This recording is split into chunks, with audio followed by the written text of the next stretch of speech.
Hello കൂട്ടുകാരെ, ഇന്ന് നമുക്ക് വളരെ എളുപ്പത്തിൽ തയ്യാറാക്കാൻ പറ്റുന്ന ഒരു പയർ തോരൻ്റെ റെസിപ്പിയാണ് പറയുന്നത്.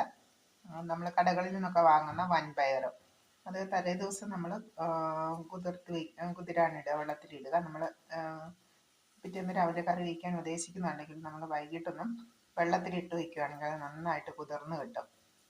അത് നന്നായിട്ട് കുതിർന്ന പയറാണെങ്കിൽ കുക്കറിലൊരു 3 വിസിലടിക്കുമ്പോഴേക്കും നന്നായിട്ട് വെന്തുടഞ്ഞ് കിട്ടും.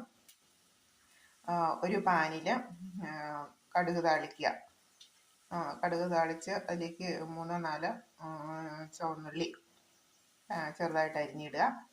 കടുക് താളിക്കുക. എന്നിട്ട് വേണമെങ്കിൽ നമുക്ക് ചെറിയൊരു സവോള ഒന്ന് വഴറ്റിയെടുക്കാം കടുക് താളിച്ച എണ്ണയിൽ. എന്നിട്ട് ഒരു അര ടേബിൾ സ്പൂൺ മുളക് പൊടിയും കൂടെ ചേർത്ത് ഒന്ന് വഴറ്റിയെടുക്കുക. അധികം എരിവ് വേണ്ട, കുട്ടികൾക്ക് അധികം എരിവ് ഇഷ്ടപ്പെടണമെന്നില്ലല്ലോ. അപ്പം അതൊന്ന് പച്ചമണം മാറി വരുമ്പോഴേക്കും നമ്മൾ ഈ കുക്കറിൽ വേവിച്ച് വെച്ചിട്ടുള്ള പയർ വെള്ളമില്ലാതെ നമ്മൾ വെള്ളം ഊറ്റി മാറ്റിയതിന് ശേഷം നമ്മൾ ഈ കടുക് താളിച്ച് ആ മുളകിലേക്ക് ഇടുക.